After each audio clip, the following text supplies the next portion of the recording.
So I have my March TBR here for you guys. I know it's kind of early, but I went ahead and kind of planned out how I want things to kind of come out on my channel, and so today is going to be my TBR for March.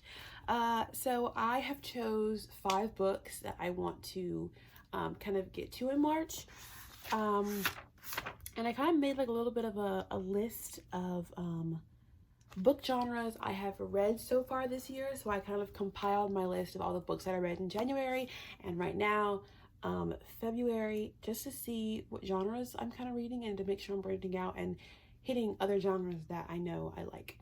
And so far this year I've read 2 dystopians, 3 lit fic, 1 romance, 1 thriller, 1 fantasy, and 1 historical. And I'm in the middle of ACOTAR, which I will be done with by the time this month is over with, so that'll be 2 fantasy. So I wanted to make sure that the books I chose this month were going to be, you know, a mix of genres. The first book I have is One Summer in Savannah. So this is a book that I kind of just like discovered when I was on Libby. They're doing this kind of book club where you don't have to wait for the book on Libby. Anyone can, you know, have it at any point in time. And they're doing this like a whole book club like for the whole US. So that's kind of cool. So it's called One Summer in Savannah. It is romance. It's actually a debut novel by, what's her name? Tara Shelton Harris, if I'm saying that right. And this is like a love story. I was reading some reviews and they seem like really good. Like it's going to be deep. It's going to be sad. It's going to be moving. Let's see. But yeah, I'm really excited. So it says, a compelling debut that glows with bittersweet heart and touching emotion, deeply interrogating questions of family, redemption, and unconditional love in the sweltering summer heat of Savannah, as 2 people discover what it means to truly forgive. So that's going to be pretty interesting. It's not going to be your, you know, everyday romance book. This is going to be something about forgiveness. So that'll be cool. Let's see. Oh yeah, also guys, peep the new glasses. These are my new glasses from Warby Parker. I just got them. I love them a lot, but I have to say they kind of fall down on my face, so I have to go back there and I have to get them adjusted because I do have a peanut head and these glasses are a little too big. The next book I have is The Housemaid's Secret. I am so excited to get into this book because I just read The Housemaid last month, and that was the first thriller I have ever read that I enjoyed. And I've read a handful of, not a lot, maybe 5 in my entire life, and I have never enjoyed any of them, and this was the first one that I was like into, and I was like, oh my gosh, what's about to happen, what's going on, who do I trust?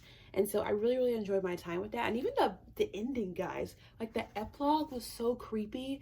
I was like really into it, and I want to make sure that I kind of continue with this series and I don't let too much time slip by, because then you let too much time slip by, you forget things and you care about it less, and I don't want to do that. So I'm picking it up and I'm very excited, and that's my thriller.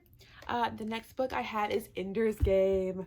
Guys, when I tell you I have wanted to read Ender's Game for like 10 years, I mean that. Like the first time that movie came out, I was at the theaters, I sat down, I was enamored with that movie. I don't know what that man's name is, but yes. All right? Yes. But yeah, I love the movie, even though it completely bombed. Like it did horrible, and that's why, you know, they never continued on and made it like a movie franchise, which sucks. But you know, knowing how much I enjoyed that movie, and like I said, I've never actually rewatched that movie, so the only time I ever saw it was the year it came out.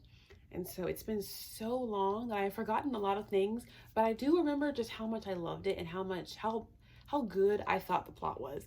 And so I'm so interested and excited to get into the book series, and hopefully it's just as good, and hopefully I'm kind of brought back to that time, because I really did enjoy that movie, and I hate that, you know, the general public didn't. All right, the next book is historical. It's called The Little Liar. So this is a book that I have been seeing around and about. I feel like I go to Costco like probably once every 2 weeks, and I swear every time I've been there in the past 2 months, this book has been kind of center stage when I go to Costco in the book section. And so I always pick it up and I always look at it, and I'm always kind of reading the back and I'm like, ooh, this looks pretty cool, because it reminds me very heavily of The Book Thief, which is a book that I DNF'd.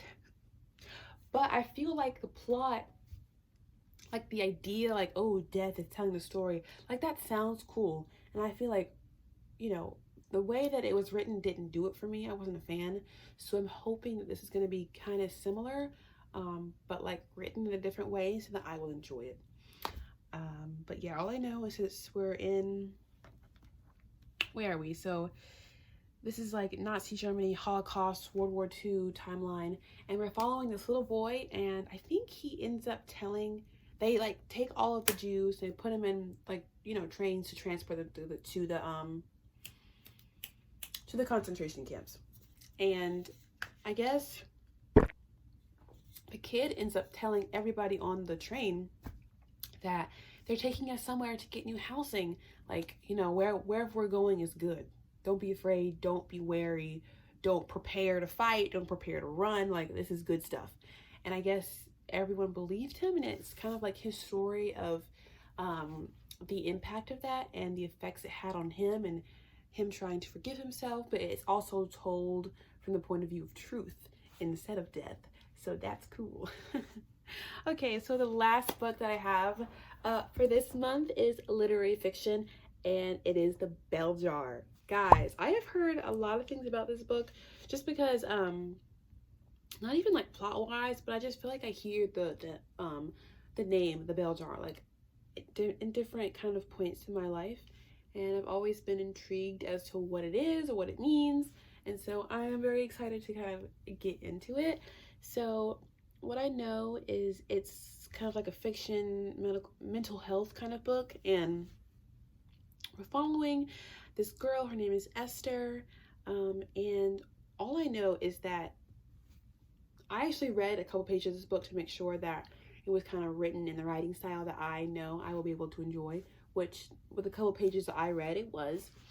But like from the very beginning of the book, it definitely felt like that really nice and homey lit fic.